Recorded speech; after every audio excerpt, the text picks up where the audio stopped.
Ito, ang Coto Mines. Matatagpuan sa isang liblib na bahagi ng Masinloc, Zambales. Isang dating minahan ng chromite, ang mineral na pinagmumula ng chromium na ginagamit sa paggawa ng stainless steel at matitibay na bakal.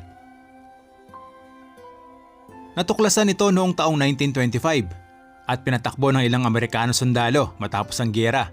Sa paglipas ng panahon, huminto ang operasyon at ang dating hukay ng mina ay napuno ng malamig at malinaw na tubig mula sa bundok. Ngayon, isa na itong ilog na parang natural na pool sa gitna ng kagubatan. Malamig, malinaw at asul-berde ang kulay ng tubig.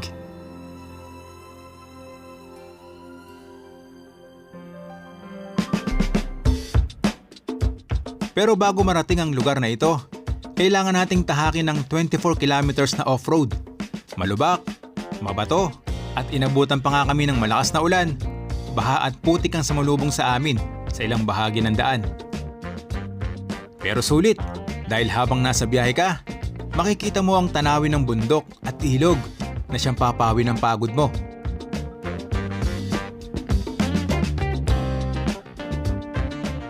Inabot na rin kami ng gabi kaya nag-camp na lang kami at natulog sa tent. Kinabukasan, bumungad sa amin ng tahimik at napakagandang paligid.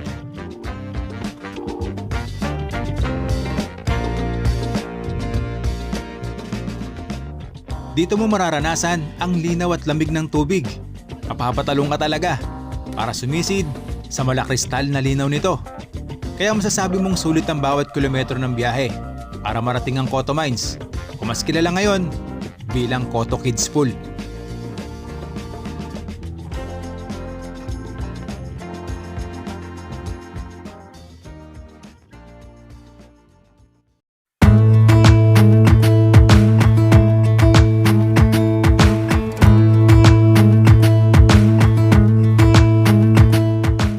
Magandang araw po sa inyong lahat. Andito na tayo sa bayan po ng Masinloc sa probinsya po ng Zambales.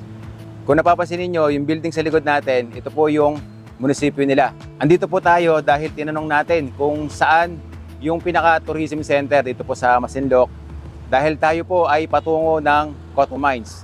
Isa po yan sa requirements na gagawin natin bago po tayo magtungo sa Coto Mines. Ang sabi nila, ito daw ay matatagpuan sa Baywalk. So ngayon, patungo na kami ni Suki para magparehistro sa tourism center dito po sa Masinloc.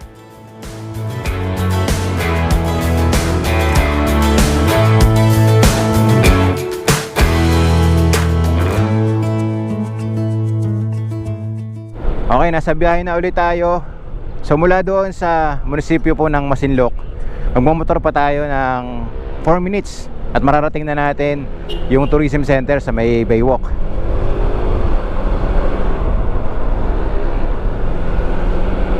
Sa mga followers and subscribers natin, kapag po nagustuhan ninyo yung pupuntahan natin at gusto nyo ring mabisita, sundan nyo lang po yung mga gagawin natin at yung ruta na ating dadaanan mamaya.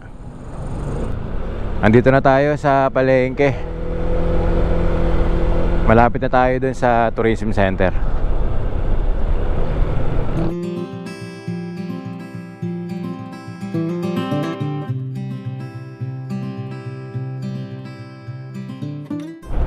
Yan, kapag nakita ninyo yung white and blue na building, kanan kayo. Tapos yan, makikita nyo na Baywalk, Masinloc Sea of Lights. Tapos pasok tayo dito.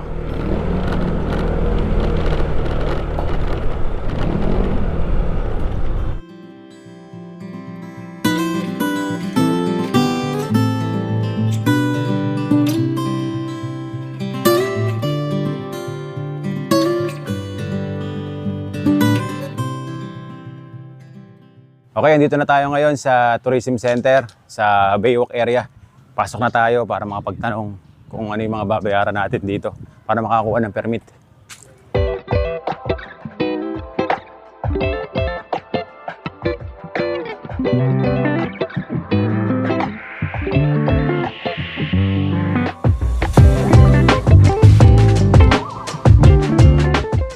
Okay guys, kasama natin ngayon si Sir Randy, staff dito ng Tourism Center ng Masinloc.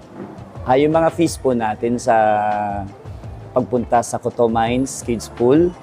Meron tayong environmental fee na 60 pesos. And kapag ka day tour po, non-Masinloqueños, day tour fee is 70 pesos and overnight fee is 100 pesos. Ayan. Sa mga Masinloqueños naman po, ang environmental fee lang po ang babayaran. So 60 pesos lang po.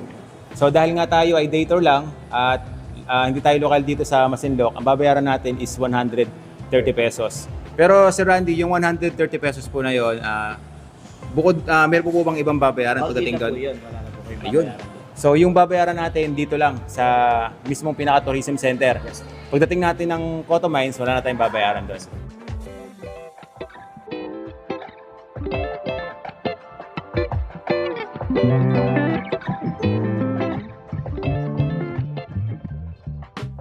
Okay, nakuha na natin yung resibo saka yung permit natin sa pagpunta ng Coto Mines. Ganito yung kukunin nyo rito. May nakasulat na Coto Kids Pool. Tapos, ito naman yung itsura ng permit. Yan. Bali dalawa tong permit kasi ang sabi dito ay dalawa yung checkpoint na hihintuan natin. Sa barangay checkpoint yata. Tapos yung mismong pinaka-spot sa Coto Mines. Okay, all goods na lahat. Meron na tayong permit. Ready na tayong puntahan ang Coto Mines ng Masinloc, Zambales. Let's go!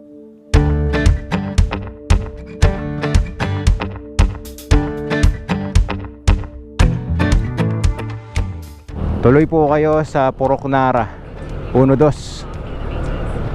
Okay, so mula dito magmamotor pa tayo ng 1 oras at 45 minuto. Marating na natin ang ating destinasyon, Coto Mines.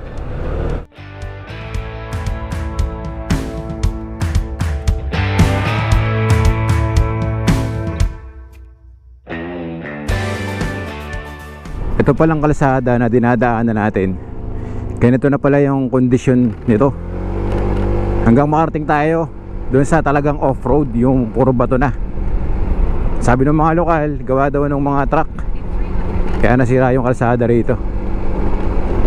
Kaya ingat po tayo pagdadaan dito kasi may mga part yung kalsada na malalalim yung hukay. So ito yung mga truck na nakakasira daw ng kalsada. Ang lalaki nga pala, no? Kaya hindi posible na hindi mawasak yung kalsada rito. Okay, time check 11:30 AM. Malapit na mag-alas 12 na tanghali. Ganito pa rin yung oras ng biyahe natin, kainitan. So kailangan nating kumanan dito. Ayan. Bantay turismo, no permit, no entry. Okay, so ito yung unang checkpoint na ating dadaanan para ibigay yung permit natin. Kasi nakita natin dito, no permit, no entry. Okay, so kailangan nating ibigay yung ating permit na kinuha doon sa may tourism center. Ito, sir. Ano pala ng vlog mo, sir? Unico. Yan ang sticker.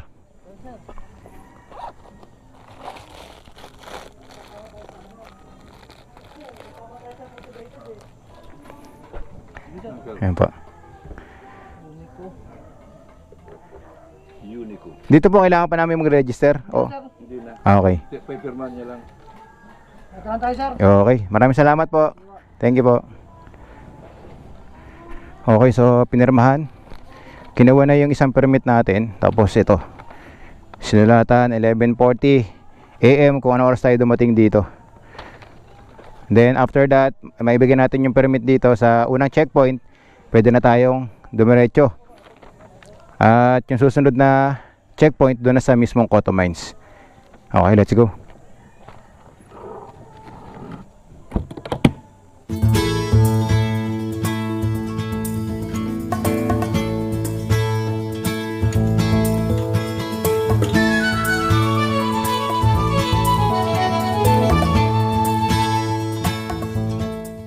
Okay, so sa mga pupunta rin dito sa Coto Mines, sundan nyo lang po yung mga ginagawa natin para hindi kayo mahirapan. Huwag nyo pong kakalimutan na hindi kayo kukuha ng permit sa tourism center dahil hindi po kayo papapasukin dito. At eto na yung simula ng off-road gaming natin dito papunta sa Coto Mines. Dahil dito wala nang sementadong kalsada. So ayon dun sa nabasa natin na 27 kilometers yung haba ng off-road na to na ating babaybayin papunta sa Cotto Mines. So dito sa mapa natin nakasulat from here kung saan nagsisimula yung off-road, 24 kilometers. So ito yung eksaktong haba o layo ng off-road o lubakan na ating dadaanan papunta sa ating destinasyon. Ulitin ko, 24 kilometers. Tapos 1 hour and 38 minutes yung magiging biyahe natin kung kayo ay tuloy-tuloy. Okay, so tara. Simulan na natin ang off-road gaming patungo sa Cotto Mines.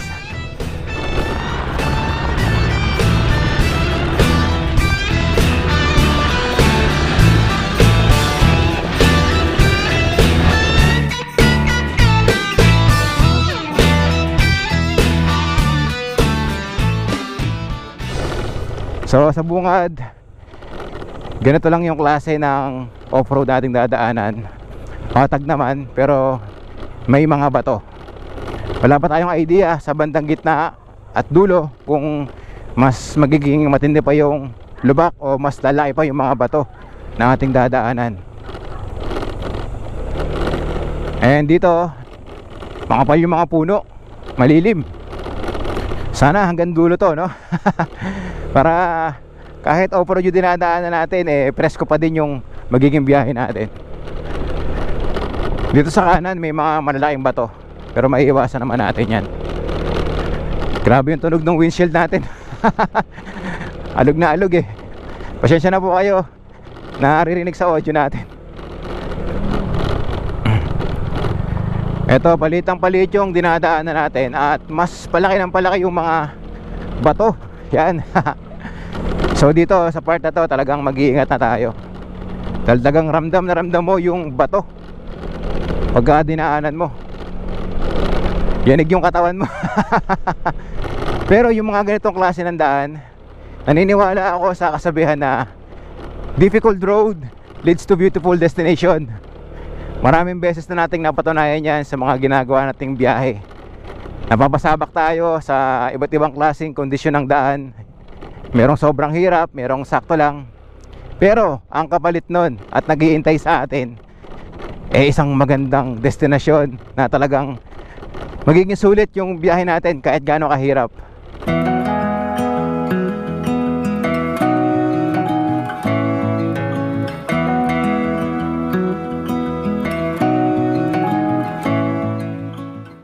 Okay, so may dadaanan tayo rito na maayos na kalsada.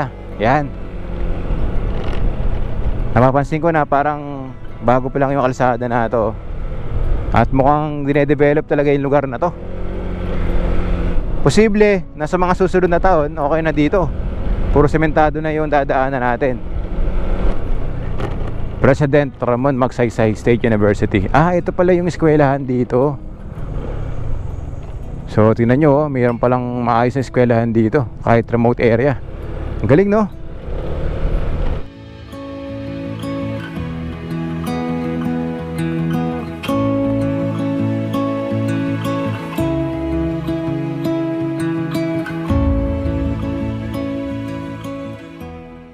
At dito na magtatapos yung sementadong kalsada na dinaanan natin. Off-road gaming ulit tayo. Let's go! Woo! Alright! Hi!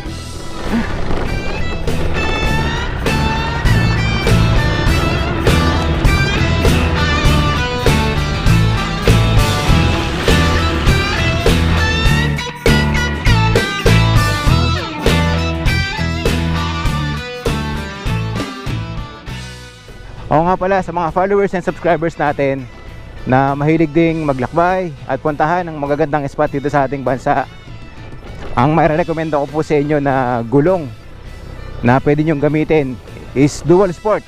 Kagaya po nung gamit natin, naka 5 tire po tayo na dual sport. So kahit saan tayo mapadpad, sa mga mountain pass, sa mga lubakan, okay na okay lang. Kayang-kaya ng gulong natin.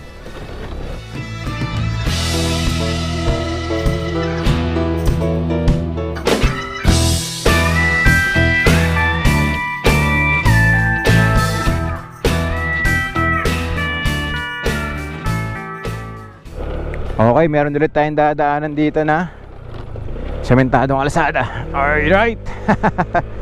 Ayos. Yan. Gaano kaya kahaba itong sementadong kalsada na to? Siguro kung ganito yung kalsada nadadaanan ninyo, ganito kaayos, ganito kaganda, agad doon sa Cotto Mines, mas marami sigurong bibisita rito. Kagaya nung pinuntahan natin kahapon sa Bagsit River, ang ganda ng kalsada ron. Marami na tayong nakikita ng mga kabahayan dito. Tapos meron dito na school. Ayan oh. So pagkatapos nating dumaan sa mahabang off-road, ayan dito, may mga tindahan. Pwede kayo bumili ng tubig dito. Baon, papunta rin sa Cotto Mines. Itong sementadong kalsada na dinadaanan natin, medyo mahaba-haba ito kumpara dun sa unang sementadong kalsada na ating dinaanan mula dun sa off-road. And dito natatapos yung sementado. Lubakan na ulit tayo, dadaan. Iyan. Okay, off-road gaming ulit. Hi! Woo!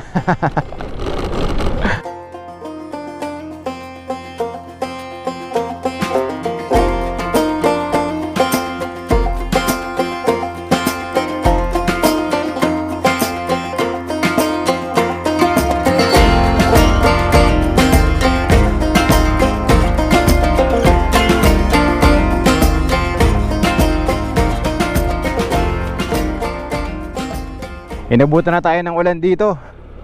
Kahit na maliwanag ang kalangitan, biglang buhos.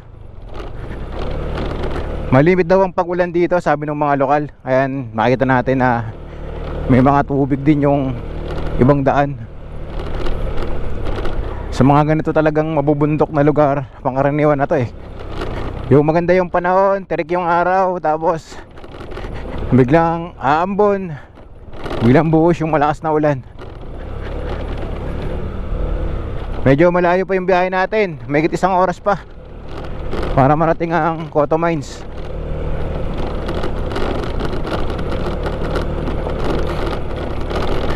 Grabe, patindi na patindi yung lubak. Palaki ng palaki yung mga bato. Yan.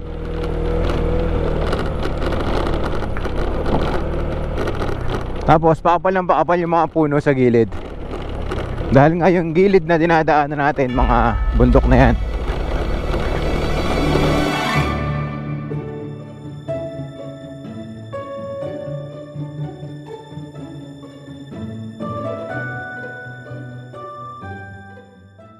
Dito merong open area oh. Mas nakikita na natin yung tanawin sa paligid oh. Yung mga bundok. Ang ganda rin oh. Yun oh. Woo! Solid guys oh. Tingnan nyo. Ganda ng tanawin. Dito meron tayong madadaanan na overlooking. Tapos makikita natin yung mga puno sa ilalim. Tapos may mga bato. Yung matayog na bundok. Wow. Panalo yung tanawin dito oh. So kahit dumadaan tayo sa mga off-road na ganito, kapag nakakita tayo ng mga ganito kagandang tanawin no, grabe, nakakapawi ng pagod.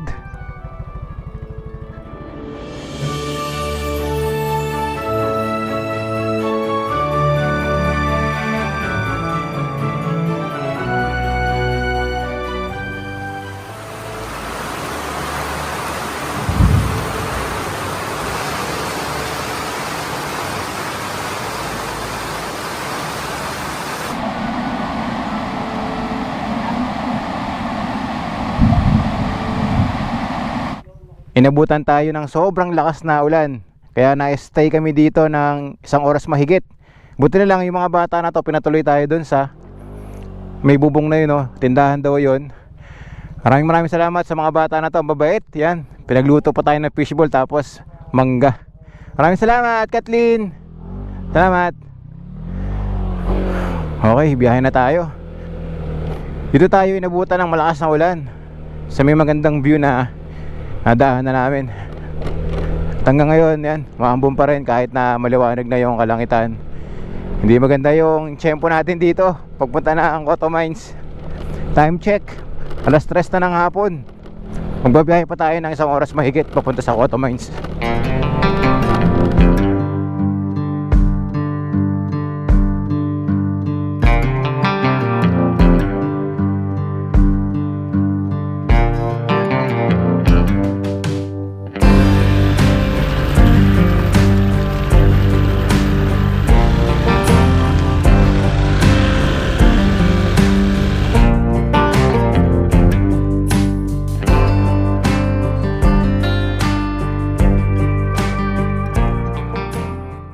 So ngayon, dahil nga sobrang lakas ng ulan, ramdam natin yung dulas ng daan dito. Mayroong mga putik yung bato na dinadaanan natin, kaya doble ingat tayo ngayon dito. At medyo babagal yung biyahe natin. Tingnan niyo yung agos ng putik sa daan na dinadaanan natin, oh. Ang lakas eh. Nanggagaling sa bundok. Dito puno ng tubig yung dadaanan natin, oh. Sana hindi ito malalim. Tayo sa gilid. Yeah. Oh.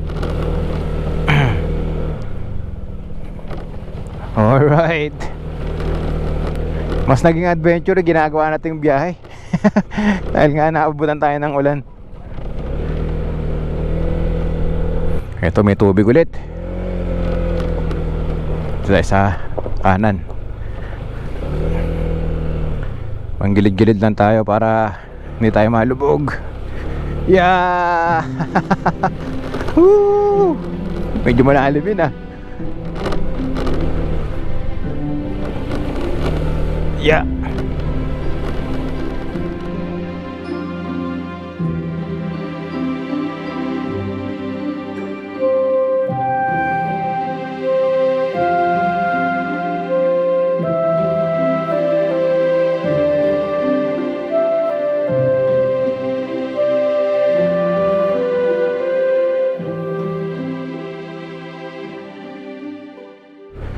Ganda ng ambience ng lugar, no? Huminto si Suki. Uy, may ilog sa baba. Ganda. Lapitan natin.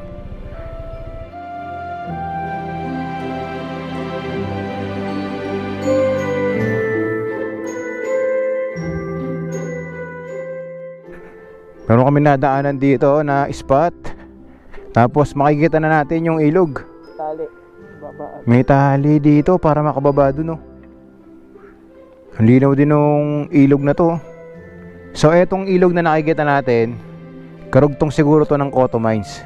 Kaya ganito kaganda yung kulay ng tubig, tapos malinaw din. Napapalibutan siya ng mga puno. Mga pine trees din yata to. Kagaya nung nakita natin dun sa Bagsit River.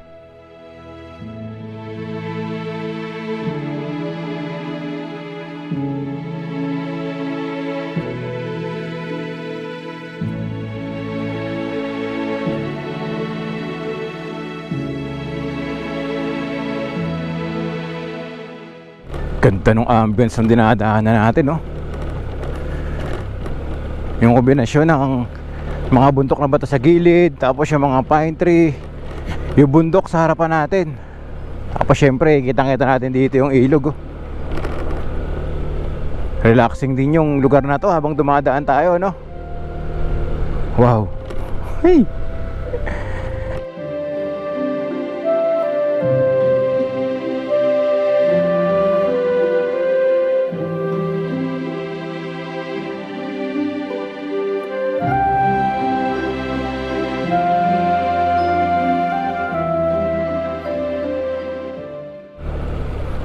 Kaya kahit dumadaan tayo sa mga ganitong kondisyon ng daan, malubak, maputik, tapos may tubig na rin yung ibang part ng daan, tingnan nyo naman, guys, oh. Pakaganda ng Pilipinas. Wow. Woo! Solid.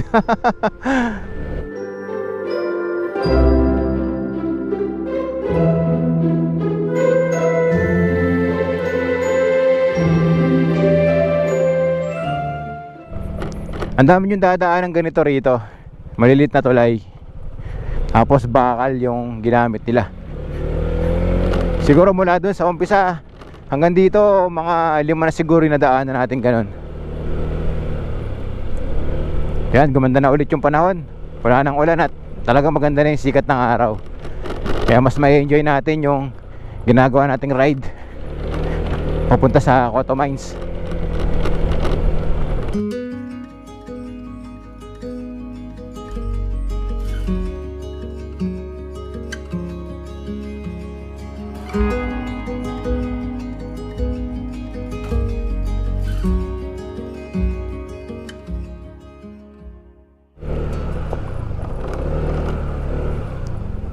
Manggigilid lang tayo at baka tayo ay ma-shoot sa malalim.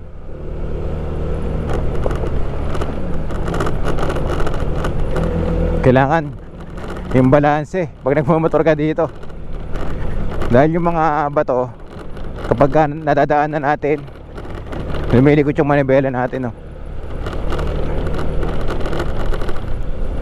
Bibihira lang din yung nakakasalubong natin dito, oh. Simula kanina, dahil nga ngayon ay Huwebes, bihira lang yung mga turista na nakasabayan natin. Ito pa yung tulay, oh. Bakal pala yung nakasuporta, kulay asul na bakal.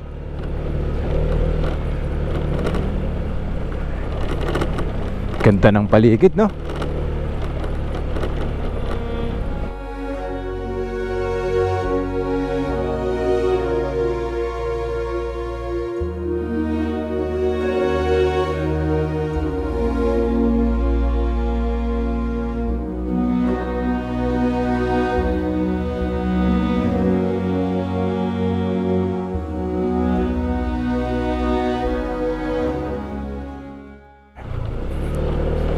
Medyo palit ng palit yung daan, tapos mas palaki ng palaki yung mga bato na dinadaanan natin. Dumadaan na tayo sa gubat.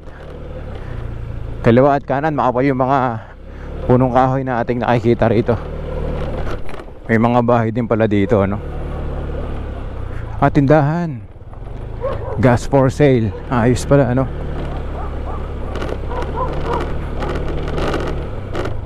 Hello po. Ang mabait ng mga lokal dito. So po, magandang hapon po. Pag tayo nakakita ng mga locals sa mga pinupuntahan nating ganitong klaseng lugar na mga liblib, dapat binabati natin sila. Yung simpleng ngiti, ibabalik nila sa inyo yan. Nagbibigay tayo ng respeto sa mga locals dahil nakikiraan tayo sa lugar nila. Bukod sa nire-respeto natin yung kalikasan sa mga pinupuntahan natin, dapat magbigay galang din tayo sa mga locals.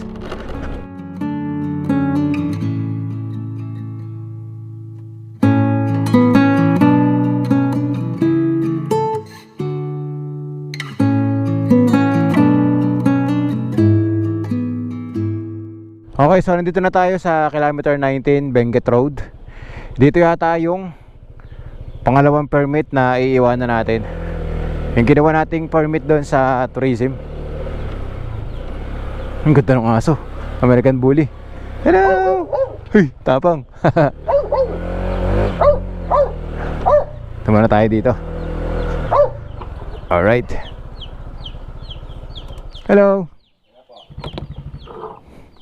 Okay, bigyan na natin kay kuya yung isa pang permit. Okay, sir. Ito po. Galing po kami ng Bulacan. 8 kilometers, sir. 8 kilometers na lang po. Bali, sir, hindi nyo na po ito kukunin. Doon po kukunin niya sa Okay. sa resort. Sige po. So doon sa kilometer 19, chinek kung talagang meron tayong dalang permit bago tayo pumasok. So sabi ni kuya 8 kilometers pa daw. So tama, 8 kilometers. Okay, let's go.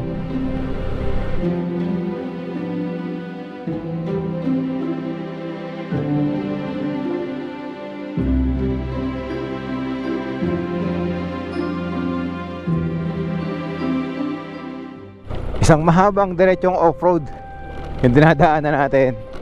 Kapag ito naging sementado, ang ganda nito.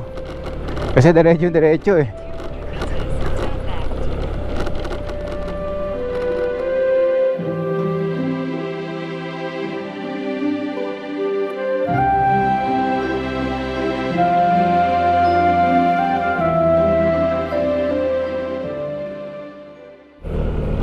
Ang lapad nung daan dito.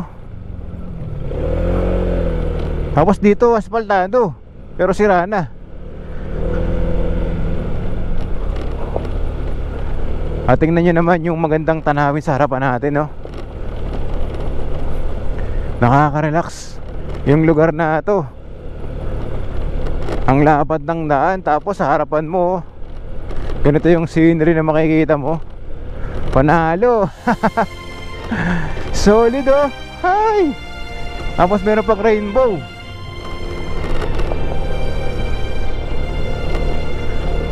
Ang ganda ng spot na to. All goods.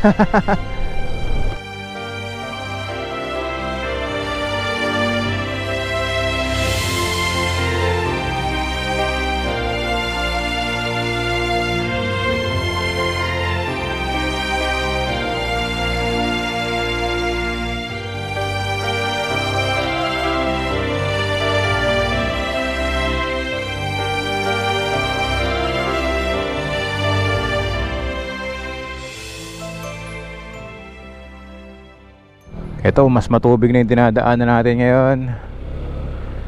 Meron daw tayo dadaanan ditong ilog eh. Kaya manggigilid lang tayo dito. Gawa nga ng malakas yung ulan, kaya ganito, lumalim yung tubig, oh.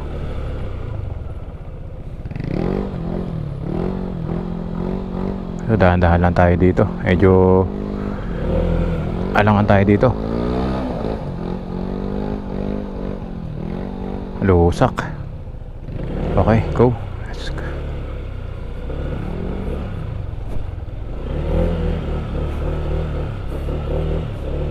Yeah.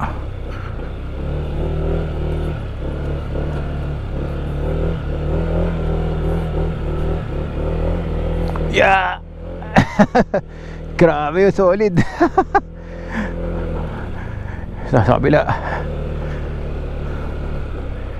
Medyo malalim-lalim din pala to.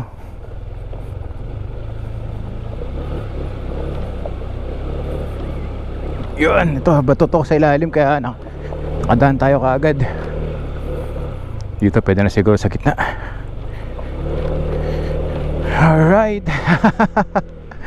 Ay, makapigilin ngayon ah. Okay. Kailangan yata natin huminto dito. Stop, LGU Masinloc Control Point. Okay. Hello sir, good afternoon po. Ganun po. Dito po ibibigay yung isang permit. Hindi po. Ano, dalawa lang po kayo? Opo, dalawa lang. Ay. F5. Full name nyo, sir? Ronald Gutierrez po. Kayo lang dalawa? Opo,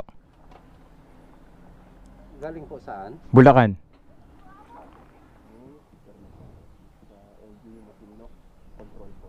Okay na po. Okay na po. Sige po. Yun. Bale, pangatlo na yun sa mga checkpoint na ating hinintuan papunta sa Auto Mines. Dito sa pangatlo, yung information lang, tinanong kung taga saan tayo, full name, tapos nilista lang kung ilang motor yung papasok.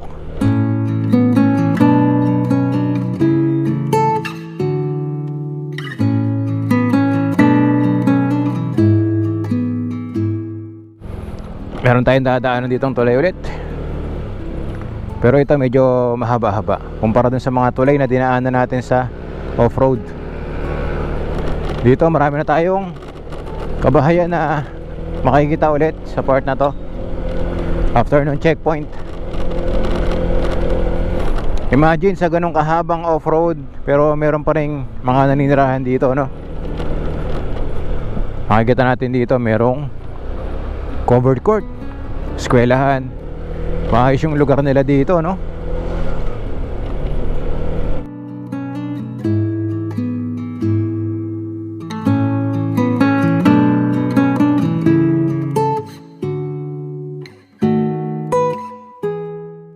Okay, off-road na ulit. Pinasaya lang tayo ng konti. Tapos eto na, dumadaan ulit tayo sa mga bato. Alrighty, 5:45 na ng hapon. Malapit nang dumilim ang kalangitan. Malapit na mag-alas 6. Inaabot na tayo ng ganitong oras sa biyahe natin. And dito na tayo mag-overnight stay sa Coto Mines. Dahil medyo delikado na kung babalik pa tayo. Walang ilaw yung daan, syempre lubakan. Kaya mas maganda na palipas na tayo ng gabi dito. Hanap tayo ng matutulugan, kahit tent. Then kinabukasan para ma-experience naman nating maligo sa Coto Mines River.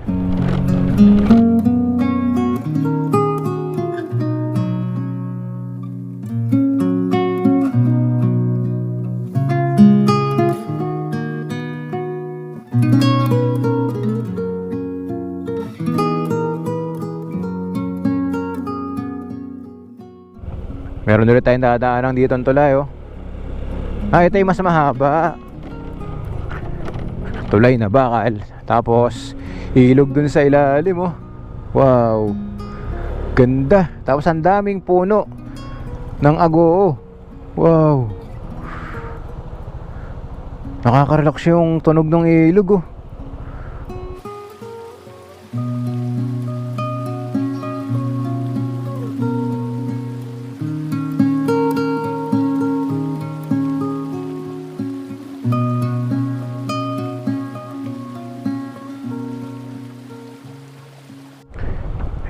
Ito na yung checkpoint dito sa Coto Mines na pang-apat. Dito na natin siguro iiwan yung permit natin. Dito sa checkpoint, ipapakita ulit natin yung ating permit. Pakita natin kay kuya. Sir, ito po, magandang hapon. Okay po. Bali, hindi na po kukunin to. Ito na po yung last na checkpoint. Meron pa. Yung kwan doon, yung sa may gate, ibibigay po niya yan. Okay, sige po. Sa kanila, pagka nakita na nila at kinuha nila yan. Sige po. Salamat po. Okay. Yung last na daw, doon natin iiwan yung ating permit. Okay, let's go. Dito hindi kayo basta-basta makapasok kasi may harang. Okay. So after natin makipakita yung permit, paladaanin na tayo. Salamat kuya. Okay. Okay, 9 minutes na lang. Nandun na tayo sa Coto Mines. Woo! Alrighty. Sayang, di natin kasama si Brad, no? May pasok kasi eh. Mas masaya sana kung kasama natin yun. Ang sarap sa mata nung vibes ang dinadaanan natin ngayon. Ang tataas ng mga puno ng agoo. And okay yung klima dito, hindi mainit. Presko.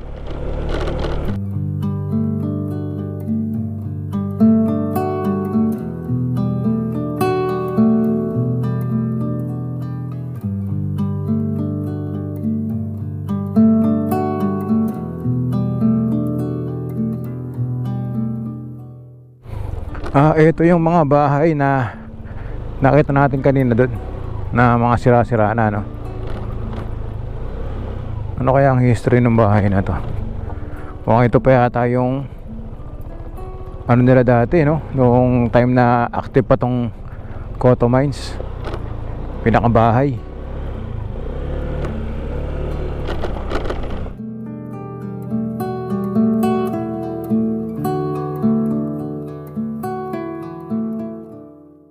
Meron na rin tayo ditong dadaanan na mga bahay.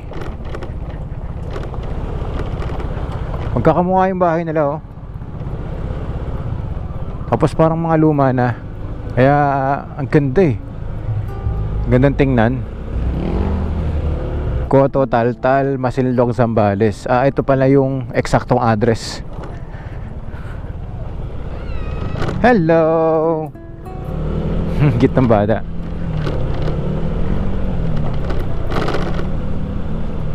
Mga luma na siya eh, oh. Siguro ito yung bahay ng mga dating yung mga tao dito, mga Amerikano, nung time na active pa tong Coto Mines. Magkakamukha no? Ito yung community na nabuo nila dito. Hanggang ngayon mababakas pa rin natin no? Grabe, parang wala tayo sa Pilipinas.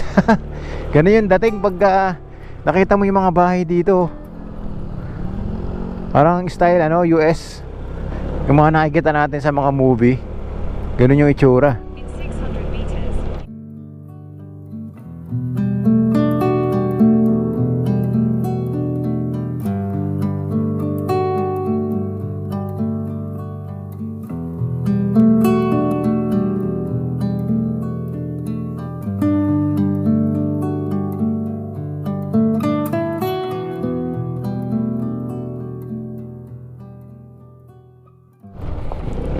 Ito yung pupuntahan natin, Kids Pool.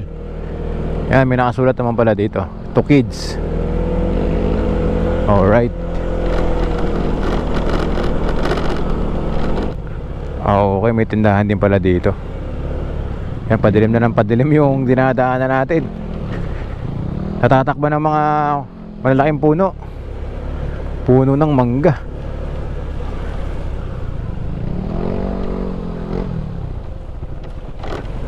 Yun.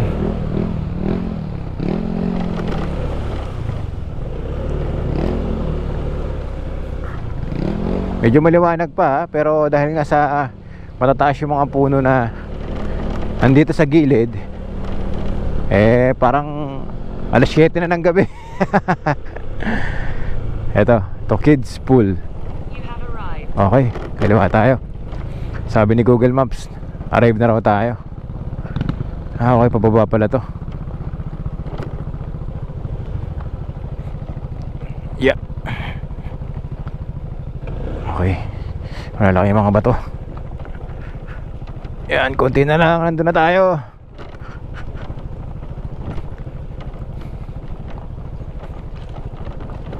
Yeah.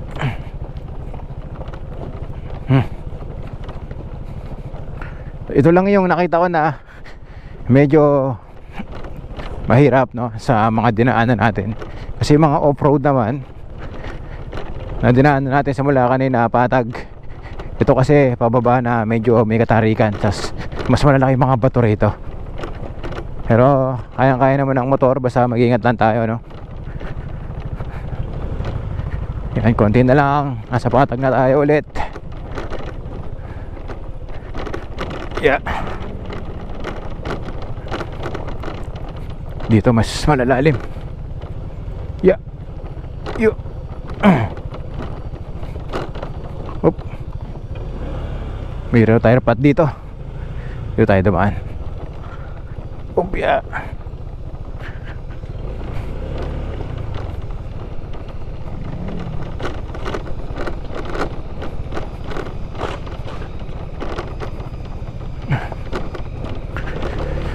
Yan. Konting-konti na lang. Nandun na tayo sa kids pool.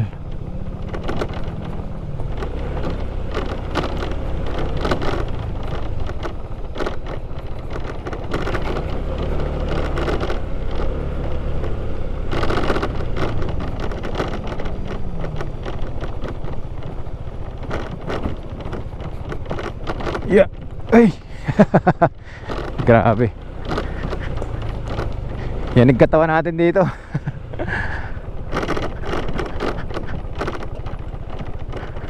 Alright. Eto na.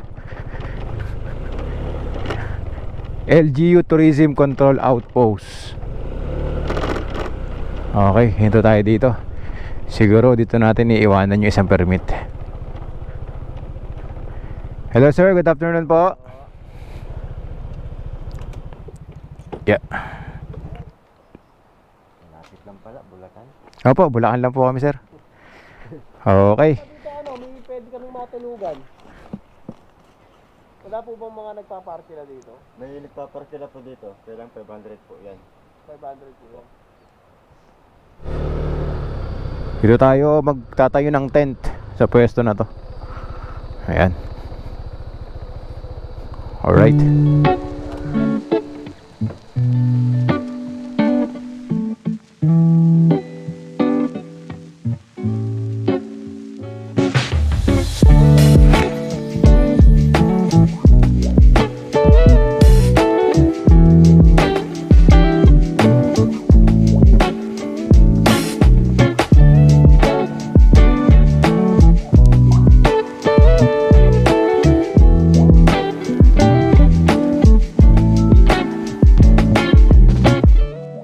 Nakapag-assemble na tayo ng tent na ating gagamitin for overnight stay. Bale, ito siya. 500 pesos yung rent ng tent na to. Wala talaga kaming plano na mag-overnight dito since tayo ay ginabi na. And delikado na nga kung babalik pa tayo dahil nga off-road at walang ilaw doon. Try natin mag-tent minsan para ma-experience din natin na tutulog tayo habang kasama natin ang nature. So kita-kits tayo bukas. Papakita ko sa inyo kung gaano kaganda ang Cotto Mines.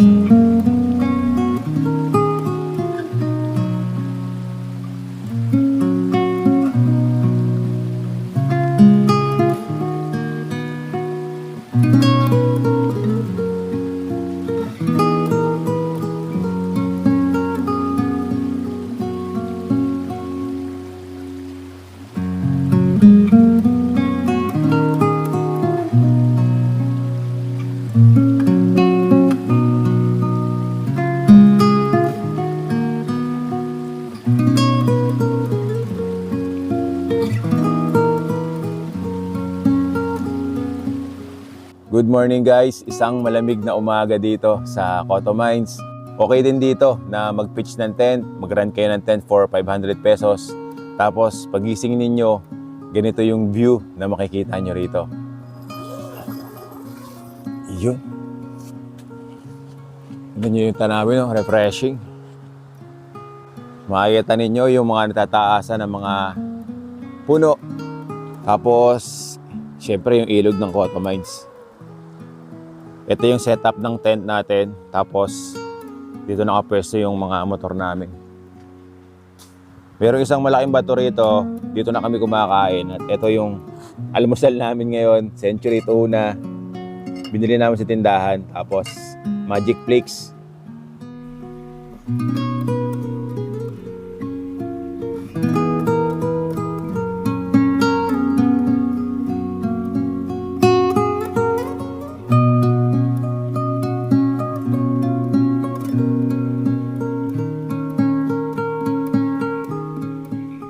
Ito yung mga naglalakihang bato na makikita nyo rito.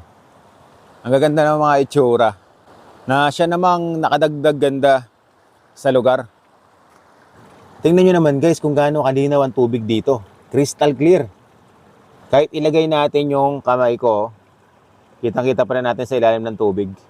Ganun siya kalinaw. Kaya may enjoy nyo rin ang pagligo dito dahil talagang malinis. Nagagaling sa kabundukan yung tubig. Sa ngayon, wala pang masyadong tao dito. Kaya talagang mas ramdam natin yung ganda ng kaligasan. Yung tunog ng ilog na sadyang nakaka-relax kapag nandito na kayo. At hintayin lang natin na uminit-init ang panahon para maghalo yung lamig at init ng tubig. Doon tayo maliligo. So kain muna tayo dito sa harapan ng ilog para mas ma-feel natin yung ganda ng vibes ng lugar.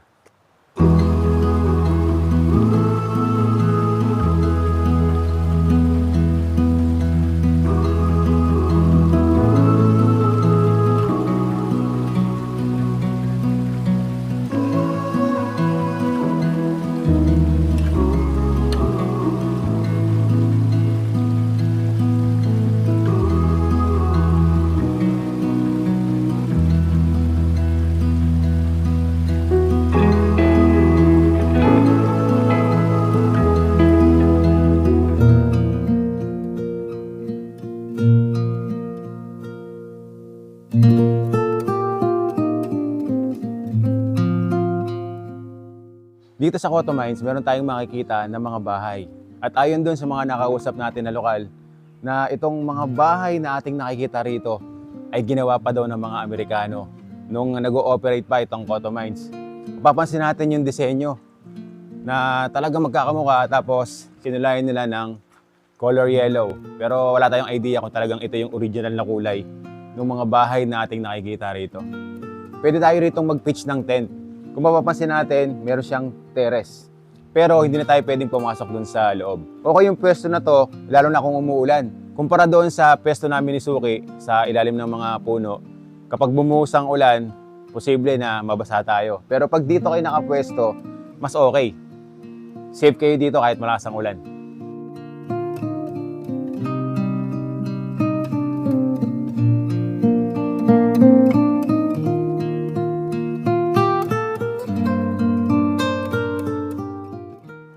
ready na yung mga gamit natin para maligo at ma-experience yung lamig at linaw ng tubig dito sa Cotto Mines.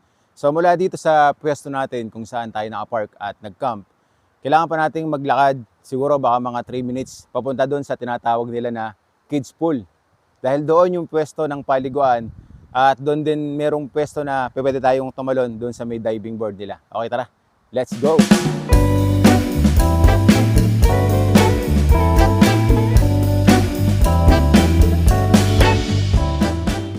Kailangan nating tumawid dito sa ilog, papunta dun sa kids pool. Mababaw lang naman to. Ayan. Yung mga sasakyan pwedeng makadaan dito sa yung motor na enduro. Since tayo ay naka-scooter, hindi tayo pinayagan na makatawid hanggang dun sa kids pool. Kaya maglalakad na lang tayo.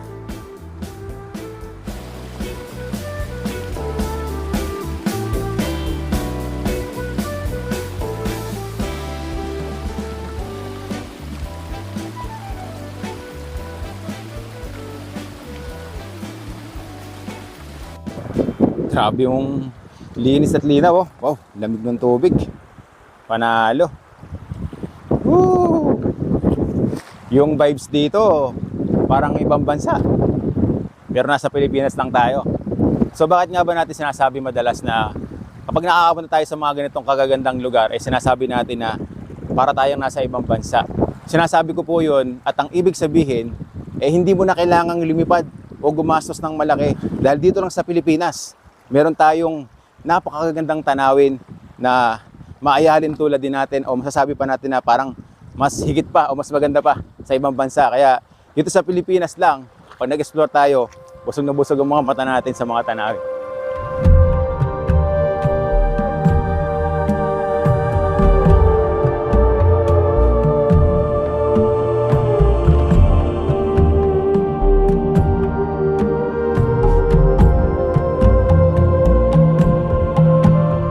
Nakatawid na tayo dun sa ilog. Babato na ulit yung dinalakaran natin papunta sa kids pool.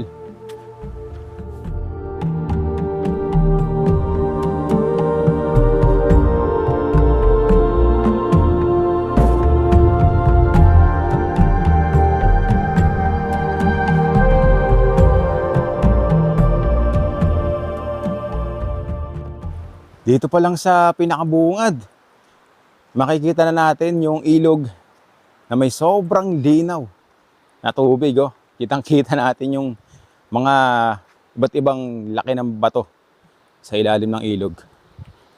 Paka-solid naman dito. Ayan guys, oh. Tingnan nyo naman kung gaano kaganda at kalinis yung lugar na to, no? So mula dito nakikita ko na yung diving board na pupuntahan natin. Malapit na tayo.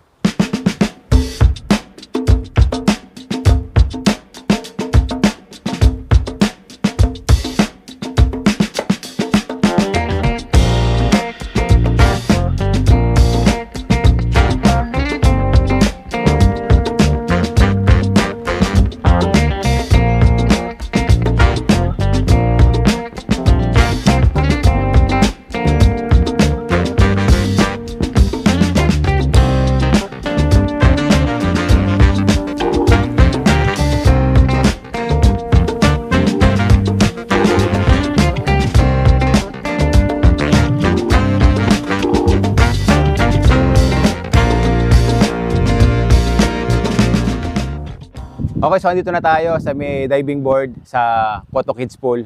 Kasalukuyan, nakita natin yung mga kabataan dito, nagsitalunan na. Yun o. Mga taga-saan kayo? Yun o, solid.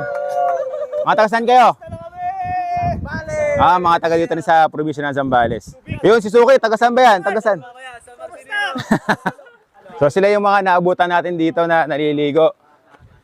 Tingnan natin gaano kataas yung diving board nila dito. Yan, oh. So dito bakal yung tatawiran natin, tapos yan, malalim din at mataas din yung diving board nila dito. So bago tayo tumalon, tingnan muna natin yung view, appreciate natin yung ganda ng nature dito. Tapos syempre mainit ngayon, kaya tatalon tayo dito sa diving board para ma-experience natin yung sarap at lamig ng tubig. Okay, let's go!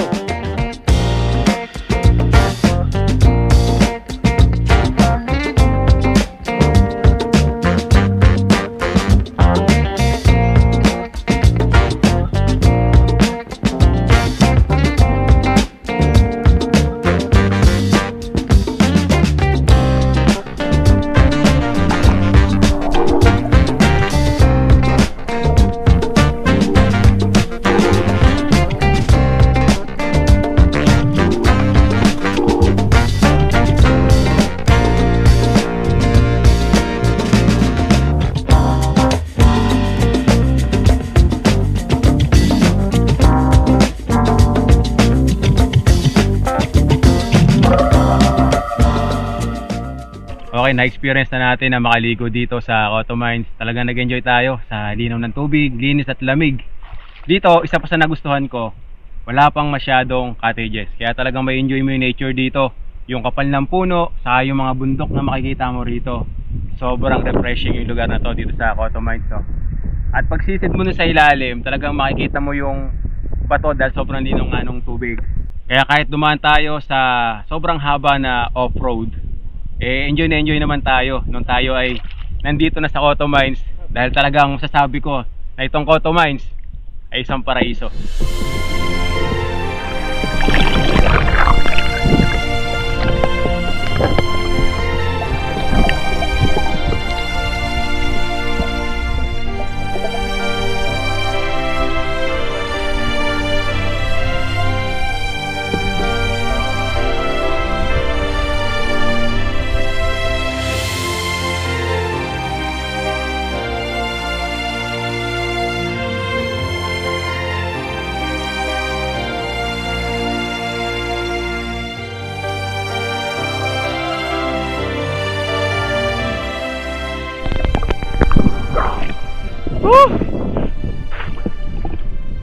Panalo dito. Sana mapuntahan nyo din, Cotto Mines, Masinloc, Zambales. Nakisilong muna tayo dito sa pwesto ng lifeguard. Tapos tinanong natin kung magkano yung rent ng life jacket dito. 100 pesos daw. So kung hindi kayo marunong lumangoy, pwede kayong gumamit ng life jacket. Dahil nga may kalaliman yung tubig dito sa Cotto Mines. At kung gusto nyo rin mag-dive dito sa may diving board, pwede kayong magsuot ng life jacket para ma-enjoy nyo rin yung lula habang kayo ay tumatalon. So hindi tayo mag-aalala kung sakaling magkaroon ng problema, meron sasagip sa atin dito na lifeguard. Doon tayo tumalon kanina sa mataas na diving board. Ang lalim daw ng tubig doon, mga nasa 17 feet. Tapos yung maliit naman dito na diving board, nasa 7 to 8 feet daw yung lalim ng tubig. So kung mahilig kayo sa pagtalon sa mga ganitong malilinis na ilog, may enjoy nyo. Solid dito guys. It really makes me wonder